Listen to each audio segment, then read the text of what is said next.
High শিক্ষার্থী বন্ধুরা, আশা করি তোমরা সকলে ভালো আছো। তোমরা যারা 2026 সালে এসএসসি পরীক্ষা দিবা 2026 সালে, তাদের কিন্তু রুটিন দিয়ে দিয়েছে। এই ভিডিওতে আমরা পরীক্ষার রুটিন নিয়ে, পরীক্ষায় পাস এবং ফেল নিয়ে, প্র্যাকটিক্যাল নিয়ে এবং পরীক্ষায় কি কি ইনস্ট্রুমেন্ট ব্যবহার করা যাবে এই বিষয় নিয়ে আলোচনা করব। 2026 সালের মাধ্যমিক স্কুল সার্টিফিকেট পরীক্ষার সময়সূচি, অর্থাৎ আমরা যদি প্রথমেই পরীক্ষার রুটিনটা দেখি, তোমাদের পরীক্ষা শুরু হওয়ার সময় কিন্তু 10টা এবং তোমাদের পরীক্ষা শুরু হবে 21 তারিখে, অর্থাৎ 21/4/2026 মাসের 21 তারিখ অর্থাৎ মঙ্গলবার কিন্তু তোমাদের পরীক্ষা শুরু হবে এবং এই দিন তোমাদের থাকবে বাংলা প্রথম এবং সহজ বাংলা প্রথম পরীক্ষা, অর্থাৎ বাংলা প্রথম পত্র পরীক্ষা। 20 এপ্রিল তোমাদের বাংলা প্রথম পরীক্ষা থাকবে। এরপর তোমাদের বাংলা দ্বিতীয় পরীক্ষা। বাংলা দ্বিতীয় পরীক্ষা অনুষ্ঠিত হবে 23 এপ্রিল বৃহস্পতিবার। ইংরেজি প্রথম পরীক্ষা অনুষ্ঠিত হবে 26/4/2026 রবিবারে। ইংরেজি দ্বিতীয় পত্র পরীক্ষাটি অনুষ্ঠিত হবে 28/4/2026 মঙ্গলবার, অর্থাৎ 28 এপ্রিল মঙ্গলবার অনুষ্ঠিত হবে। এরপর অনুষ্ঠিত হবে তথ্য যোগাযোগ প্রযুক্তি বা আইসিটি পরীক্ষা। আইসিটি পরীক্ষা অনুষ্ঠিত হবে 30/4/2026 বৃহস্পতিবার। এরপর কিন্তু তোমাদের ম্যাথ পরীক্ষা অর্থাৎ গণিত পরীক্ষা। ম্যাথ পরীক্ষা অনুষ্ঠিত হবে 3/5/2026 রবিবার, অর্থাৎ মে মাসের 3 তারিখে কিন্তু তোমাদের ম্যাথ পরীক্ষা অনুষ্ঠিত হবে। এরপর ম্যাথের পর অনুষ্ঠিত হবে বাংলাদেশ ও বিশ্ব পরিচয়, যেটাকে তোমরা বলো সমাজ। সমাজ পরীক্ষা অনুষ্ঠিত হবে 5/5/2026, অর্থাৎ মে মাসের 5 তারিখে তোমাদের বাংলাদেশ ও বিশ্ব পরিচয় পরীক্ষাটি অনুষ্ঠিত হবে।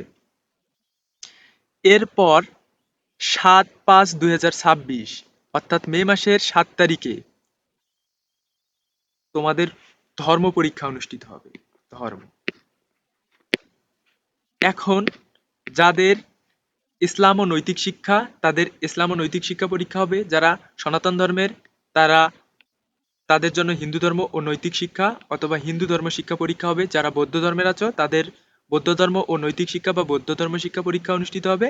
এবং যারা খ্রিস্টান ধর্মের আছো, তাদের খ্রিস্ট ধর্ম ও নৈতিক শিক্ষা অথবা খ্রিস্ট ধর্ম পরীক্ষাটি অনুষ্ঠিত হবে। অর্থাৎ যে যে ধর্মের সেই ধর্মের পরীক্ষাটি কিন্তু অনুষ্ঠিত হবে। 10ই মে 2026, অর্থাৎ রবিবার। রবিবার তোমাদের পরীক্ষা অনুষ্ঠিত হবে পদার্থবিজ্ঞান, বাংলাদেশের ইতিহাস ও বিশ্ব সভ্যতা এবং ফিনান্স ও ব্যাংকিং। অর্থাৎ যারা বিজ্ঞান বিভাগের তাদের পদার্থবিজ্ঞান, যারা আর্টসের বা মানবিকের তাদের হচ্ছে বাংলাদেশের ইতিহাস ও বিশ্ব সভ্যতা, এবং যারা ব্যবসা শিক্ষায় আছে তাদের ফিনান্স ও ব্যাংকিং পরীক্ষা অনুষ্ঠিত হবে। 11/5/2026 সোমবার ভূগোল ও পরিবেশ পরীক্ষা অনুষ্ঠিত হবে। 12/5/2026 মঙ্গলবার গার্হস্থ্য বিজ্ঞান যাদের আছে তাদের গার্হস্থ্য বিজ্ঞান, যাদের কৃষি শিক্ষা আছে তাদের কৃষি শিক্ষা, যাদের সঙ্গীত আছে তাদের সঙ্গীত, যাদের আরবি আছে তাদের আরবি, যাদের সংস্কৃত আছে তাদের সংস্কৃত, যাদের পালি আছে তাদের পালি, এবং যাদের শারীরিক শিক্ষা ও ক্রিয়া বা শারীরিক শিক্ষা ও স্বাস্থ্য বিজ্ঞান ও খেলাধুলা আছে তাদের এই পরীক্ষাটি অনুষ্ঠিত হবে। এবং যাদের চারু ও কারুকলা আছে তাদের চারু ও কারুকলা পরীক্ষাটি অনুষ্ঠিত হবে।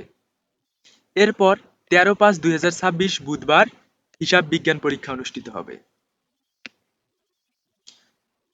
14/5/2026 বৃহস্পতিবার রসায়ন, পৌরনীতি ও নাগরিক এবং ব্যবসার উদ্যোগ এই পরীক্ষাগুলো অনুষ্ঠিত হবে। অর্থাৎ যারা বিজ্ঞান বিভাগের আছো তাদের রসায়ন, যারা মানবিক তাদের পৌরনীতি ও নাগরিকতা, এবং যারা ব্যবসা শাখায় আছো তাদেরকে ব্যবসার উদ্যোগের পরীক্ষা দিতে হবে। এরপর 17/5/2026 রবিবার উচ্চতর গণিত ও বিজ্ঞান পরীক্ষা অনুষ্ঠিত হবে। 20/5/2026 বুধবার জীববিজ্ঞান ও অর্থনীতি, যাদের যেই সাবজেক্ট আছে এই দুটার মধ্যে তাদের সেই পরীক্ষাটি দিতে হবে। এসএসসি 2026 পরীক্ষার ব্যবহারিক নিয়ে যদি এখন আমরা আলোচনা করি, 7/6/2026 থেকে 14/6/2026 তারিখ পর্যন্ত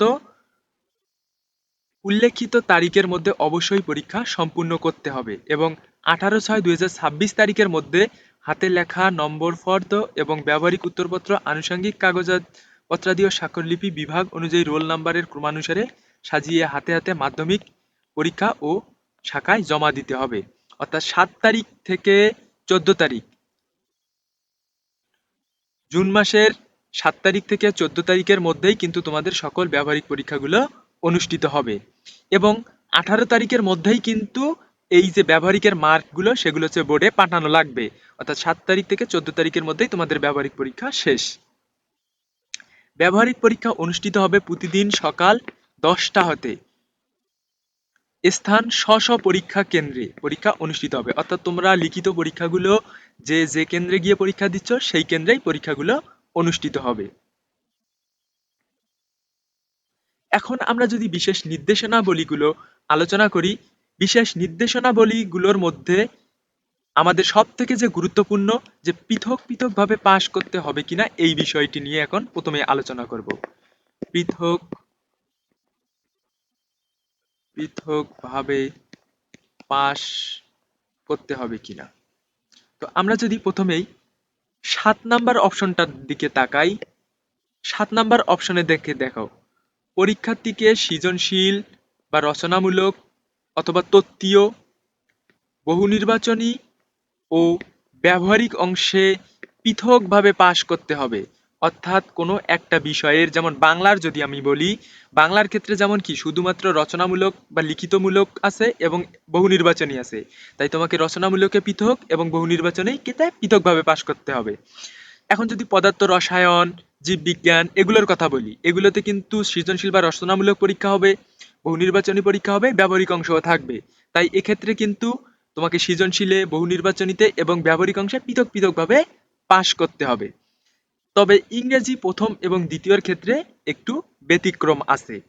কোন ধরনের ক্যালকুলেটর ব্যবহার করতে পারবা? দেখো, আমরা যদি 10 নাম্বার পয়েন্টটার দিকে তাকাই, 10 নাম্বার পয়েন্টে লেখা আছে যে পরীক্ষার্থীগণ পরীক্ষায় শিক্ষা বোর্ড কর্তৃক অনুমোদিত ক্যালকুলেটর ব্যবহার করতে পারবে। অর্থাৎ শিক্ষা বোর্ড থেকে যে ক্যালকুলেটরগুলো ব্যবহারের অনুমতি দেওয়া আছে সেই ক্যালকুলেটরগুলো তোমরা এসএসসির পরীক্ষা হলে নিয়ে যেতে পারবা। 11 নম্বর পয়েন্টটাতে সাথে একটু দেখো, কেন্দ্র সচিব ছাড়া অন্য কোনো ব্যক্তি পরীক্ষা কেন্দ্রে মোবাইল ফোন আনতে এবং ব্যবহার করতে পারবে না। অর্থাৎ তোমরা মোবাইল ফোন নিয়ে যেতে পারবা না, পরীক্ষার হলে মোবাইল ফোন নিয়ে যেতে পারবা না। পরীক্ষা পদ্ধতিটা কিভাবে অনুষ্ঠিত হবে? 3 নাম্বার অপশনটার দিকে তাকাই, 3 নাম্বার অপশনে বলা আছে প্রথমে বহু নির্বাচনী ও পরে সৃজনশীল বা রচনামূলক তত্ত্বীয় পরীক্ষা অনুষ্ঠিত হবে। অর্থাৎ তোমাদের প্রথমেই কিন্তু এমসিকিউ পরীক্ষাটা হবে এবং এমসিকিউ খাতা নিয়ে নেবে, সময় শেষ হলে এরপর সৃজনশীল তোমাদের প্রশ্ন দিয়ে দেবে, তোমাদেরকে সৃজনশীল প্রশ্ন অ্যান্সার করতে হবে। উভয় পরীক্ষার মধ্যে কোনো বিরতি থাকবে না। ধরো বহু নির্বাচনী পরীক্ষা হইলো 5-10 মিনিট বিরতি, তারপর লিখিত, এরকমটা কিন্তু না। বহু নির্বাচনী শেষ হওয়ার সাথে সাথেই সৃজনশীল শুরু, এর মাঝে কোনো গ্যাপ নাই। এখন সময়টা তোমরা কিভাবে জানবা? তোমাদের প্রশ্নপত্রের মধ্যে সময় উল্লেখ করা থাকবে যে বহু নির্বাচনের জন্য কত সময়, লিখিতর জন্য কত সময়। এবার আমরা আলোচনা করব যে তোমাদেরকে পরীক্ষাপত্রে কি কি পূরণ করতে হবে। তো এই বিষয়টি নিয়ে আলোচনা করতে গেলে 6 নম্বর অপশনটা যদি আমরা দেখি, পরীক্ষার্থীগণ তাদের নিজ নিজ উত্তরপত্রের ওএমআর ফর্মে তাদের পরীক্ষার রোল নাম্বার, অর্থাৎ তোমাদের যে রোল নাম্বার থাকবে সেই রোল নাম্বার লিখতে হবে। রেজিস্ট্রেশন নাম্বার আছে, রেজিস্ট্রেশন নাম্বার লিখতে হবে। যে বিষয় কোড থাকে সেই বিষয় কোডটা লিখতে হবে এবং ওই লেখার নিচে যে বৃত্তগুলো থাকে সেই লেখার বৃত্তগুলো ভরাট করতে হবে। বৃত্ত কিভাবে ভরাট করতে হয় এই সম্পর্কে আমার একটা ভিডিও দেওয়া আছে, তোমরা চাইলে ভিডিওটা দেখে নিতে পারবা। কোনো অবস্থাতেই উত্তরপত্রে কিন্তু ভাঁজ করা যাবে না। পরীক্ষার্থীকে পরীক্ষা শুরুর 30 মিনিট পূর্বেই কিন্তু পরীক্ষার কক্ষে আসন গ্রহণ করতে হবে। অর্থাৎ তোমাদের যদি পরীক্ষা 10টার সময় হয়, তোমাদের 9টা 30-এর মধ্যেই সিটে গিয়ে বসতে হবে। এরপরে গেলে কিন্তু তোমাদের পরীক্ষার হলের দরজা বন্ধ করে দিবে, পরীক্ষার হলে ঢুকতে পারবা না এবং তোমরা কিন্তু পরীক্ষা দিতে পারবা না। পরীক্ষার্থীগণকে অবশ্যই কিন্তু প্রবেশপত্র নিয়ে পরীক্ষার হলে যেতে হবে। এখন এই প্রবেশপত্র তারা কোথায় পাবে?